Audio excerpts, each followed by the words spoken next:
इसके बाद सिर्फ एक चैप्टर बचेगा, स्नेक वाला जो लेसन है जिसे D.H. लॉरेंस ने लिखा है, और बाकी सारे लेसन का बेस्ट हिंदी एक्सप्लेनेशन मैंने कर दिया है। अगर आपने अभी तक नहीं देखा है तो वो ज़रूर देखें वीडियोस, लिंक मैं डिस्क्रिप्शन में दे दूंगा। ठीक है, तो चलिए शुरू करते हैं। मैकेविटी द मिस्ट्री कैट, जो T.S. एलियट के द्वारा लिखा गया है। इनका पूरा नाम है थॉमस स्टीयर्न्स एलियट, जिनका जन्म 1888 में और इनकी मृत्यु 1965 में हुई थी। और इनका जन्म सेंट लुइस मिसौरी नाम के जगह पर, जो USA में है, हुआ था। लेकिन इवेंचुअली सेटल्ड इन इंग्लैंड, लेकिन ये बाद में इंग्लैंड में सेटल हो गए, बस गए।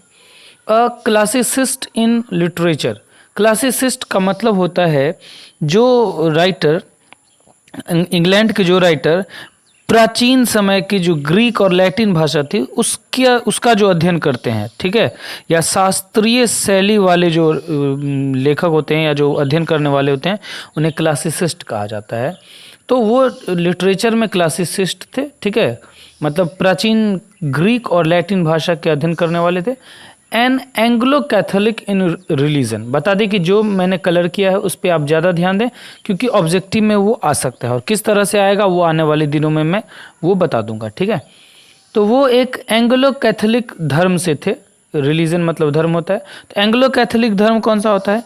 जैसे हम लोगों का जो सनातन हिंदू में जो जिसे हम सनातन धर्म कहते हैं, जो प्राचीन समय से चला आता है, ठीक है, तो एंग्लो कैथोलिक जो है वो भी अंग्रेज़ों का सनातन धर्म है, जो प्राचीन समय से अंग्रेज का जो धर्म रहा है उसे हम एंग्लो कैथोलिक कहते हैं। ठीक है, and a royalist in politics, और वो राजनीति में, पॉलिटिक्स में, राजनीति में वो रॉयलिस्ट थे। रॉयलिस्ट का मतलब होता है राजतंत्र का समर्थक, जो राजतंत्र का समर्थन करते हैं वो, ठीक है, राजतंत्रवादी थे ये।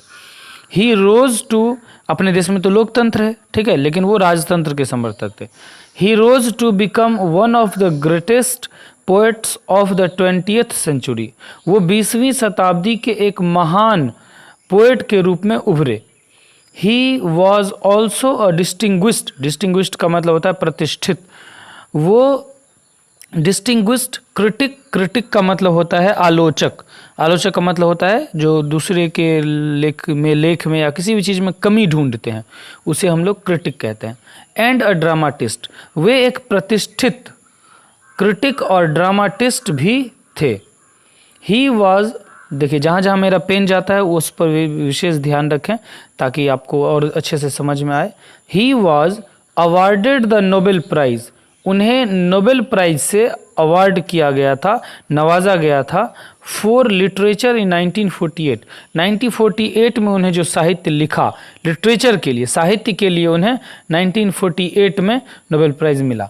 His best known poems are the Wasteland नाम की जो किताब है जिसमें उनकी सबसे बेस्ट पोएम्स इंक्लूड हैं, ठीक है, और किताबें हैं कुछ, Ash Wednesday and 4 quarters. The Waste Land मैंने इसलिए यहाँ पर कलर किया है क्योंकि क्वेश्चन कितनी बार पूछा जा चुका है कि द वेस्टलैंड के राइटर कौन है, तो T.S. एलियट होंगे। ठीक है, as a poet and spokesman का मतलब होता है भाषण देने वाले, ठीक है, और कवि और एक भाषण देने वाले व्यक्ति के रूप में, for his age he truly presents the intellectual, social and philosophical moods of the 20th century. 20वीं शताब्दी की जो अवस्था थी, कैसी अवस्था? जो सच्ची फिलोसफिकल, ठीक है, फिलोसफिकल का मतलब होता है, फिलोसफी का मतलब होता है दर्शन शास्त्र, फिलोसफिकल का मतलब होगा दार्शनिक, ठीक है, जो नेचर, जो प्रकृति के बारे में खोज करते हैं, जो लिखते हैं वो। तो 20वीं शताब्दी की जो फिलोसफिकल और सोशल, सामाजिक और जो इंटेलेक्चुअल, बौद्धिक जो अवस्था थी उसके बारे में उन्होंने लिखा, प्रेजेंट किया।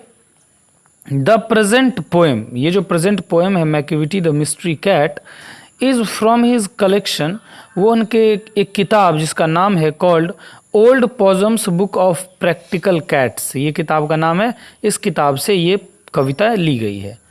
विच was made into a very successful music on stage, ये जो कविता है the mystery cat, Macavity the mystery cat जो कविता है उसे स्टेज पर, ठीक है, स्टेज मंच पर गाने के साथ, म्यूजिक के साथ गाया गया, ठीक है, by the great composer sir Andrew Lloyd weber. Andrew Lloyd weber के द्वारा कंपोज किया गया म्यूजिक के साथ और इसे गाया गया स्टेज पर। It is a light poem in the mock heroic when. ये एक हल्की कविता है, आसान कविता है, जो एक मॉक हीरोइक वेन में है। मॉक का मतलब होता है झूठा, नकली, और हीरोइक का मतलब होता है वीर रस वाला, वीरता वाला। तो झूठी वीरता की कहानी है ये, एक बिल्ली की कहानी है, ठीक है, एक मिस्ट्री कैट, रहस्यमयी बिल्ली की कहानी है जिसका नाम है Macavity. It does not need any solemn और detailed analysis.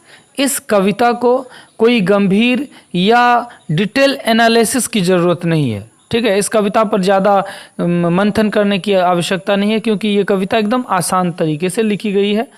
It's charm comes from its NEET rhymes.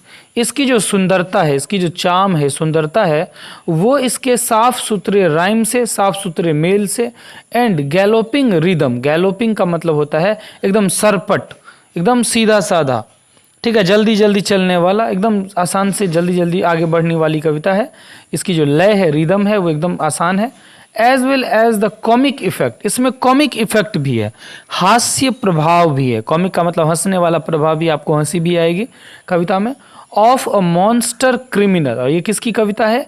एक राक्षस, एक क्रिमिनल की कविता है। एक क्रिमिनल समझते हैं, who is in fact a cat, और वो क्रिमिनल, वो मॉन्स्टर, वो राक्षस, वो कौन है? वो एक बिल्ली है, ठीक है। तो चलिए शुरू करते हैं। और अगर आपने अभी तक हमारा चैनल सब्सक्राइब नहीं किया है तो प्लीज़ सब्सक्राइब करके बेल आइकॉन दबा दें ताकि हमारे चैनल का नोटिफिकेशन आप तक पहुंचे। आपके एग्ज़ाम में बहुत मदद होने वाली है।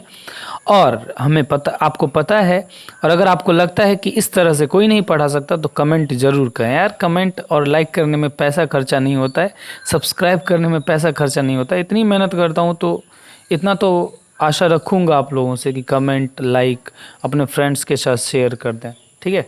और भी बाकी चैप्टर का ज़रूर देखें, आशा करता हूँ कि आपको अच्छे से समझ में आएगा। तो चलिए शुरू करते हैं। Macavity the mystery cat. Macavity बिल्ली का नाम है। और यहाँ पे एक बात बता दें कि यहाँ पर जो राइटर हैं, जो पोएट हैं, उन्होंने मैकेविटी के लिए ही का यूज़ किया है। और ही, ही जो प्रोनाउन है वो हम लोग अक्सर मेल के लिए यूज़ करते हैं। मतलब यहाँ पर बिल्ली नहीं है, बिल्ला है, बिलार है, ठीक है। तो यहाँ पर बिल्ली नहीं है, बिल्ला है, ठीक है। तो उसी के बारे में इन्होंने लिखा है। आगे चलिए देखते हैं। यहाँ पे देख सकते हैं ही यूज़ किया उन्होंने। बिल्ली रहती तो शी यूज़ करते। चलिए, मैकेविटी इज़, यहाँ पर जो एपोस्ट्रोफी एस है इसका मतलब आप इज़ पढ़िएगा, इसको मैकेविटीज़ नहीं पढ़िएगा, ठीक है। मैकेविटी इज़, क्लियर, क्योंकि एपोस्ट्रोफी एस जब लगाते हैं किसी चीज़ में तो उसका मतलब हो जाता है का। जैसे Ram apostrophe S, Ram's book जब करेंगे तो क्या हो जाएगा? राम की किताब, ठीक है। लेकिन यहाँ पर आपको इज़ पढ़ना है इसको। Macavity is a mystery cat. Macavity एक रहस्यमयी बिल्ली है। He is called the hidden paw. इसे हिडन पॉ भी कहा जाता है, छुपा रुस्तम जिसे कहते हैं, किसी के नज़र में नहीं आए, ठीक है, इसलिए इसे हिडन पॉ भी कहा गया है। चलिए आगे देखते हैं। क्यों कहा गया है? He is the master criminal. वो एक एकदम मास्टर क्रिमिनल है, ठीक है, बहुत बड़ा अपराधी है, क्रिमिनल है। Who can defy the law, जो कानून को, जो लॉ को चुनौती दे सकता है। डिफाई का मतलब होता है चुनौती देना, जो कानून को चुनौती देता है, दे सकता है। He is the bafflement of Scotland Yard. Scotland yard का मतलब होता है लंदन पुलिस का हेडक्वार्टर, ठीक है। लंदन में पुलिस का जो हेडक्वार्टर है उसकी परेशानी बन चुकी है ये। बेफलमेंट का मतलब होता है परेशानी, उलझन। तो ये जो बिल्ली है वो लंदन पुलिस की परेशानी बन चुकी है। The flying squads despair.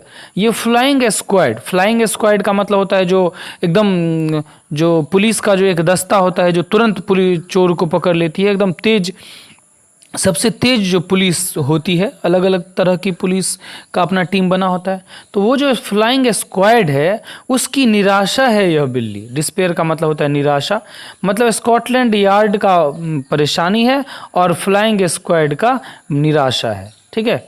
या फिर फ्लाइंग स्क्वाड मतलब भी कह सकते हैं जो हेलीकॉप्टर से जो पुलिस पकड़ती है चोरों को ऊपर में उड़ के, वो भी उसे नहीं पकड़ पाती है इस बिल्ली को। 4 क्यों? When they reach the scene of crime, जब वे लोग क्राइम के सीन पर पहुंचते हैं, जहां पर अपराध होता है उस जगह पर पहुंचते हैं, Macavity is not there, Macavity वहां पर नहीं होती है, ठीक है। यहां पर एक और बात बता दें कि यहाँ पर मैंने बता दिया कि ये जो पोएट हैं वो एक क्रिटिक हैं, ठीक है। क्रिटिक मतलब आलोचक हैं। तो यहाँ पर ये हो सकता है इसका अगर हम दूसरे तरीके से सोचें, क्योंकि आपको पता होगा कि कवि का दिमाग, कवि कहता कुछ है उसका अर्थ कुछ निकलता है। तो यहाँ पर कवि जो है वो एक क्रिमिनल, एक ऐसे क्रिमिनल से भी तुलना कर सकता है, एक ऐसे क्रिमिनल की बात भी कर सकता है, एक पुलिस का आलोचना भी कर सकता है, पुलिस का मजाक भी उड़ा रहे हैं वो इस लाइन से कि जो पुलिस है वो क्राइम होने के बाद पहुंचती है, ठीक है। जो क्रिमिनल है जो है वो पुलिस से ज़्यादा तेज होता है, इस तरह से वो बिल्ली का सहारा लेकर के बोल रहे हैं, ऐसा हम दूसरे अर्थ में सोच सकते हैं, ठीक है। क्योंकि एक अच्छे पोएट ने लिखा है तो उसका आपको अलग अलग अर्थ सोचना पड़ेगा। चलिए आगे बढ़ते हैं, लेकिन यहाँ पर बिल्ली के बारे में बोल रहे हैं तो चलिए बिल्ली को ही लेकर के चलते हैं। क्या? Macavity there is no one like Macavity. अरे मैकेविटी की तरह कोई नहीं है, इतना मास्टर क्रिमिनल, इतना दिमाग वाला, इतना चतुर चालाक कोई नहीं है, ठीक है। जैसे धूम का जो विलेन रहता है, जो चोर रहता है, ऋतिक रोशन, आमिर खान, इस तरह से, तो इस तरह से मैकेविटी है। पुलिस के पहुंचने से पहले कहाँ गायब हो जाती है पता ही नहीं चलता। चलिए आगे देखते हैं अगला paragraph. He is broken every human law. उसने सारे ह्यूमन लॉ को तोड़ दिए हैं, सारे जो मनुष्य का जो कानून है वो सारे उसने तोड़ दिए हैं मैकेविटी ने। He breaks the law of gravity. उसने ग्रेविटी के लॉ को भी तोड़ दिया है। ग्रेविटी मतलब क्या होता है? गुरुत्वाकर्षण का जो नियम है, क्या नियम है गुरुत्वाकर्षण का? कि कोई भी चीज़ ऊपर जाती है तो वो नीचे आएगी, लेकिन जब ये मैकेविटी जब उड़ती है तो पता नहीं कहाँ चली जाती है उड़ के। तो इसने ग्रेविटी का जो लॉ है उसे भी तोड़ दिया है। His powers of levitation, levitation का मतलब होता है उड़ने की ताकत, उड़ने की कला, ठीक है। तो उसका जो उड़ने की जो ताकत है, वुड मेक अ फकीर स्टेयर, वो एक फकीर को भी टकटकी लगा सकता है। जो एक फकीर है, जो एक भिखारी जो होता है, फकीर आप लोग जानते हैं, ठीक है, साधु संत फकीर, वो भी उस बिल्ली को टकटकी लगाकर देखता रह जाएगा। इस तरह से बिल्ली के उड़ने की ताकत है। And when you reach the scene of crime, जब आप क्राइम के सीन पर जाते हैं, जहाँ पर क्राइम होता है उस जगह पर जाते हैं, Macavity is not there, Macavity वहाँ पर नहीं रहता। You may seek him in the basement, आप उसे बेसमेंट में देख सकते हैं। You may look up in the air, आप उसे हवा में देख सकते हैं, एयर में देख सकते हैं। बेसमेंट मतलब जो नीचे में जो एक तरह से जो बनाते हैं, जो घर के नीचे में जो बेसमेंट नहीं रहता है, ठीक है, वहाँ पे वो मिल सकती है। बट आई टेल यू, लेकिन मैं आपको कहता हूँ, you once and once again, लेकिन मैं आपको कहता हूँ फिर और फिर से, बार बार कहता हूँ, Macavity is not there, Macavity आपको यहाँ कहीं नहीं मिलेगी, ना बेसमेंट में मिलेगी, ना हवा में मिलेगी, ठीक है। वो डिसअपियर हो जाती है, गायब हो जाती है। Macavity is a ginger cat, Macavity एक जिंजर कैट है। जिंजर कैट का मतलब क्या होता है? एकदम दुबली पतली लंबी बिल्ली को हम लोग जिंजर कैट कहते हैं, ठीक है। तो मैकेविटी जो है वो एक जिंजर कैट है। He is very tall and thin, वो बहुत लंबी और पतली है, किसी भी बिल से घुस जाएगी, ठीक है। यू वुड नो हिम, आप उसे जान जाएंगे, आप उसे पहचान लेंगे। इफ यू सॉ हिम, अगर आपने उसे देखा होगा कहीं। फोर, कैसे पहचान जाएंगे? For his eyes are sunken in, उसकी आंखें जो है वो थोड़ी धसी हुई है। आपने अगर किसी लंबी पतली बिल्ली को देखा होगा जिसकी आंखें हल्की धसी हुई है, तो समझ जाइए कि वो मैकेविटी है, ये नहीं कि आपके घर में अगर कोई लंबी पतली बिल्ली हो जिसकी आंखें धसी हुई तो आप उसको पकड़ लेना, ठीक है। ये राइटर जो है, कवि का ये एक भाव है जो आप व्यक्त कर रहे हैं एक बिल्ली के लिए, ठीक है। देख लीजिए कवि का जो महत्व है, कवि, इसी से कवि को पहचाना जाए कितने बड़े कवि हैं। एक बिल्ली पर इन्होंने इतनी बड़ी कविता लिख दी। इसके बाद स्नेक पढ़ाएंगे, उन्होंने सांप पर लिख दिया इतनी बड़ी कविता, ठीक है, हम सोच भी नहीं सकते हैं। तो उसकी जो आंखें हैं वो थोड़ी धसी हुई है, संकेन, संकेन का मतलब होता है धसी हुई है, ठीक है। हिज ब्रो, आईब्रो होता है ना, आईब्रो, ब्रो मतलब माथा भी होता है, ब्रो मतलब भौं भी होता है।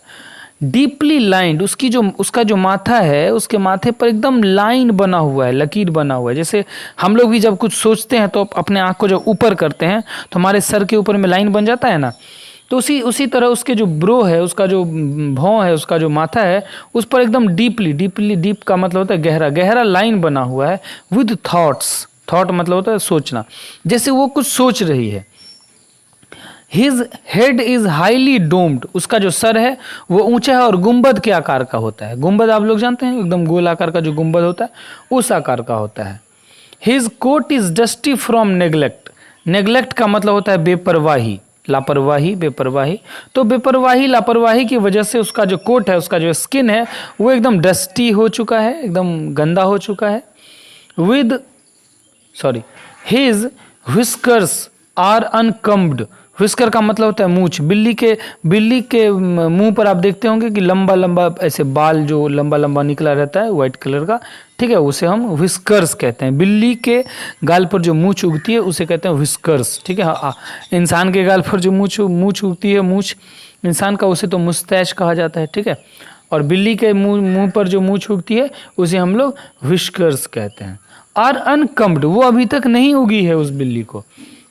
He always his head, sways है, he sways his head, sways का मतलब होता है हिलाना। वो अपने सर को हिलाती है फ्रॉम साइड टू साइड, एक साइड से दूसरे साइड पर, with movement like a snake, एक सांप की तरह मूवमेंट करते हुए, सांप की तरह हिलाते हुए, ठीक है। वो अपने सर को हिलाती है जैसे सांप ऐसे ऐसे हिलाता है वैसे।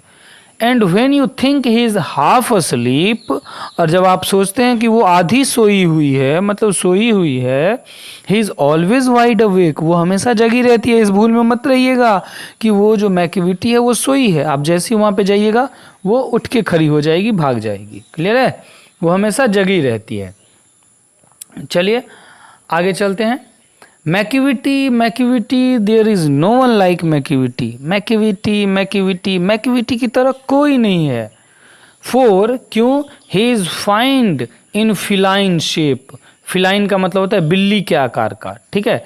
जब वो बिल्ली के आकार में बैठता है, बिल्ली के जैसे, तब वो एक राक्षस की तरह लगता है। अ मॉन्स्टर ऑफ डिप्रेविटी का मॉन्स्टर है, भ्रष्टाचार का राक्षस है, सबसे बड़ा भ्रष्टाचारी है वो, ठीक है। You may meet him in by street, आप उससे मिल सकते हैं, मिले होंगे या मिल सकते हैं किसी गली में। You may see him in the square, आप उसे किसी मैदान में या आंगन में देखे होंगे, ठीक है। But when a crime is discovered, जब एक क्राइम होता है, जब एक क्राइम उजागर होता है, कोई जो क्राइम है, ठीक है, कोई जो क्राइम का हिंदी क्या मुझे ध्यान नहीं आ रहा है, वो जब उजागर होता है क्राइम, ठीक है, तब वो then McVitie is not there, तब मैक्विटी वहाँ नहीं रहती है। चलिए अगला देखते हैं, अगला पैराग्राफ देखते हैं। और दोस्तों आप जब मेरे चैनल में जाइएगा, और अगर जाइएगा तो मेरा नया चैनल है proud to be Bihari, please उसे सब्सक्राइब करें, ठीक है। और प्लीज़ प्लीज़ प्लीज़ चलिए इस चैनल को भी सब्सक्राइब कर दें। चलिए आगे बढ़ते हैं। ही इज़ आउटवर्डली रिस्पेक्टेबल, वो बाहर से जो है वो रिस्पेक्टेबल है, आदरणीय है। दे से ही चीट्स एट कार्ड्स, वो जो पुलिस वाले हैं वो कहते हैं कि वो तो कार्ड पर भी, वो तो पेज पर भी वो धोखा दे देती है। किस तरह धोखा दे देती है? And his footprints are not found in any file of Scotland Yard. Scotland जो यार्ड जो है, मतलब दिल्ली पुलिस का जो दफ्तर है, उसमें उसके पंजे के फुटप्रिंट जो प्रिंट होता है, जो, ठीक है, जो हाथ का जो छाप होता है, ठीक है, वो भी नहीं अभी तक स्कॉटलैंड यार्ड के पास है। हाथ का निशान, उसके पंजे का निशान, उसके उंगली का जो निशान होता है जब वो क्राइम करती है, जब कोई क्राइम करता है कहीं पे, तो उसका हाथ का जो निशान है वो फुटप्रिंट जो है, फिंगरप्रिंट वो रह जाता है ना, लेकिन वो भी नहीं वो छोड़ती है बिल्ली, इतना वो चालाक है। And when the leader larder is looted, मैंने पहले ही कहा एपोस्ट्रोफी एस को आप इज पढ़ें। व्हेन द लार्डर इज लूटेड, जब कोई गोदाम लुट जाता है, लार्डर मतलब गोदाम, भंडार जहाँ पर खाना रखा जाता है, वो जब लूट लिया जाता है। और the jewel case, jewel case का मतलब होता है गहने रखने वाले डिब्बे, इज राइफल्ड, राइफल्ड का मतलब होता है खोज कर लूटना या लूटना बोल सकते हैं। जब कोई गहने जवाहरात का जो डिब्बा होता है वो जब लूट लिया जाता है। और when the milk is missing, और जब दूध आपके घर से मिसिंग हो जाए, गायब हो जाए। और अनदर पीक हैज़ बीन, यहाँ पर इज बीन नहीं होगा, हैज़ बीन होगा, ठीक है, क्योंकि इज के साथ बीन नहीं लगता है। व्हेन अनदर पीक या peck has been stifled, peck जो है वो एक किस्म का कुत्ता होता है, छोटा कुत्ता जो होता है पेक, वो एक किस्म का कुत्ता होता है। वो जब स्टाइफाइल्ड का मतलब होता है, स्टाइफल्ड का मतलब होता है गला घोंट कर मारना, ठीक है, या फिर यहाँ पर ये भी बोल सकते हैं कि जोर जोर से सांसें लेना। जब कोई कुत्ता गला घोंट कर मार दिया जाता है, या फिर जब कोई कुत्ता जोर जोर से सांस ले रहा है एकदम डर से, ठीक है। और the green house glass is broken, या जब कोई एक जो ग्लास होता है, जब शीशा होता है जिसमें पौधे वौधे लगाए जाते हैं, वो जब टूटा हो।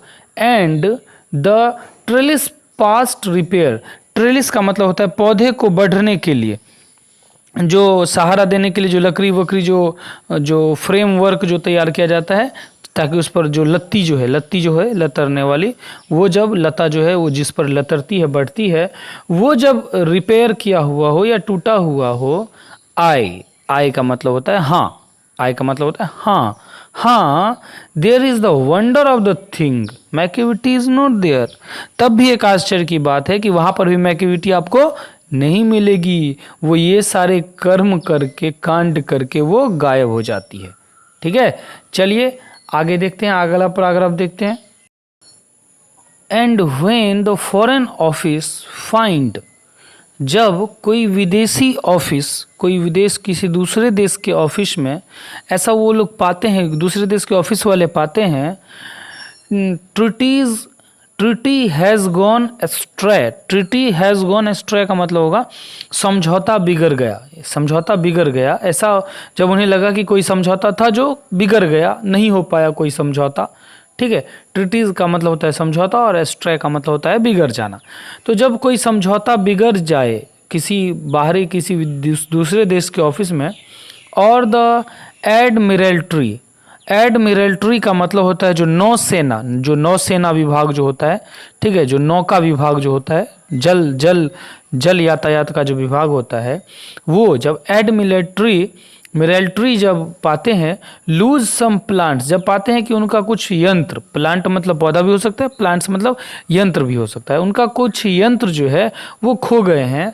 एंड ड्राइंग्स, और उनकी कुछ जो ड्राइंग्स हैं, ड्राइंग मतलब जो कुछ चित्रकारियाँ हैं वो खो गई हैं बाय द वे किसी कारण से।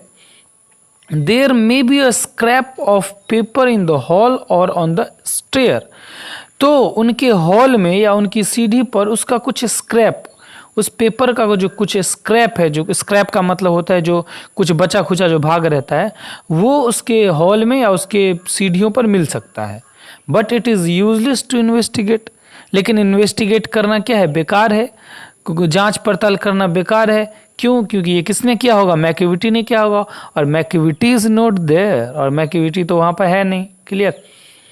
And when the loss has been disclosed, disclosed का मतलब होता है खुलासा होना, ठीक है। जब किसी लॉस का, जब किसी घाटे का खुलासा हो या हो चुका हो, द सीक्रेट सर्विस सेज, और जो सीक्रेट सर्विस जो है, जो खुफिया विभाग है, वो कहे, ठीक है। जब when the loss has been disclosed, जब कोई लॉस, कोई घाटा जब खुलासा होता है, और वो सीक्रेट खुफिया विभाग क्या कहती है, it must have been McVitie, ये पक्का मैक्विटी का काम होगा। But he is a mile away, लेकिन वो तो कई मील कई किलोमीटर दूर है हमसे, कई मील दूर है, कैसे पकड़ेंगे? Clear? You will be sure, तुम पक्का श्योर होगे, तुम पक्का ये सोचते होगे, टू फाइंड हिम रेस्टिंग, कि तुम उसे कहीं पर पाओगे रेस्ट करते हुए, इतना क्राइम करने के बाद कहीं पर पाओगे कि वो आराम से रेस्ट कर रहा है। और ए लिकिंग ऑफ हिज थम्स, यहाँ पर देखिए ए लिकिंग ऑफ हिज थम्स का यहाँ पर दो मतलब हो सकता है। जैसे अंगूठे पर हम लोग ऐसे ऐसे ऐसे गिनते हैं, ठीक है, कि हमने ये किया ये किया ये किया, तो तुम उसे या तो आराम करते हुए पाए होगे, या यहाँ पर ए लिकिंग ऑफ हिज थम्स का दो मतलब निकलेगा कि वो अपने अंगूठा को चाटता होगा, ऐसे पाओगे कि वो अपने अंगूठे को चाट रहा है, ये लिकिंग मतलब चाटना भी होता है। यहाँ पर या फिर यहाँ पर एक फ्रेजल वर्ब टाइप का जो होता है, इडियम्स टाइप का, वो भी यहाँ पर आ सकता है कि इसका मतलब होता है जो अपने काम का मूल्यांकन, अपने काम का हिसाब किताब करना, कि मैंने आज ये किया वो किया, ठीक है। तो ये एक इडियम्स है जिसका मतलब होता है काम का हिसाब किताब करना। ए लिकिंग ऑफ थम्स का मतलब होता है काम का हिसाब किताब करना। तो वो ये करते हुए भी तुम उसे पा सकते हो। और engage in doing complicated long division sums, या फिर तुम उसे पाओगे कि वो इंगेज है, एकदम व्यस्त है, कॉम्प्लिकेटेड किसी एकदम भारी डिवीजन या किसी जोड़ घटाव गुना भाग करते हुए, ठीक है, तुम उसे पाओगे कि तो उसने क्या किया, ये किया वो किया, वो करते हुए हो सकता है कि मैकिविटी जो है वो अपने काम का मूल्यांकन कर रहा हो, अपने काम का हिसाब किताब कर रहा हो, ये करते हुए भी आप उसे पा सकते हैं। Macavity there is no one like Macavity, Macavity की तरह कोई नहीं। There never was a cat of such deceitfulness, ऐसा कोई भी बिल्ली आज तक पैदा नहीं हुआ जो मैकिविटी की तरह डिसाइटफुलनेस हो। डिसाइटफुलनेस का मतलब होता है एकदम भ्रष्ट, एकदम क्या बोले, धूर्त, ठीक है। मैकिविटी की तरह धूर्त बिल्ली, मैकिविटी की तरह भ्रष्ट बिल्ली आज तक नहीं हुई।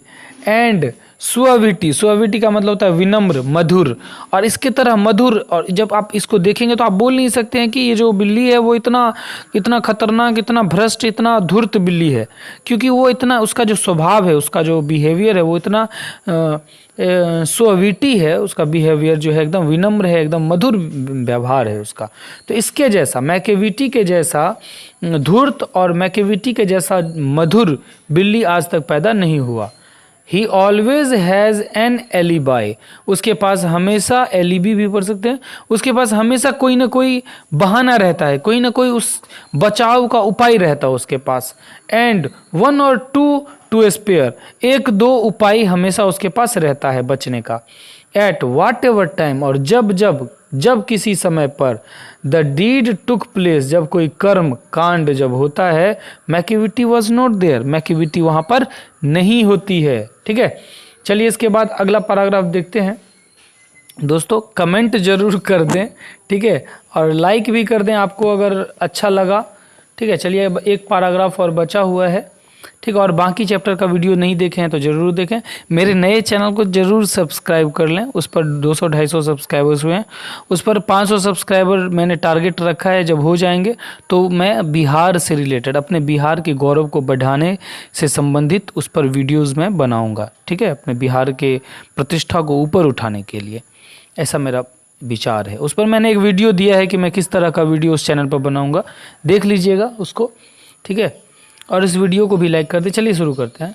एंड दे से, और वे लोग कहते हैं, जो पुलिस वाले हैं वो कहते हैं, दैट ऑल द कैट्स, सभी बिल्लियाँ, whose wicked deeds are widely known, जिसकी जो एकदम जो विकेड डीड्स हैं, जिसका जो एकदम जो दुष्ट जो काम है, एकदम जो भ्रष्ट काम है, जो सभी जान चुके हैं, जो आम लोग जो हैं वो जान चुके हैं, कुछ बिल्लियों के भ्रष्ट काम, कुछ बिल्लियों के भयंकर काम, ठीक है, आपराधिक मामले जब जिस बिल्लियों के आ चुके हैं सामने।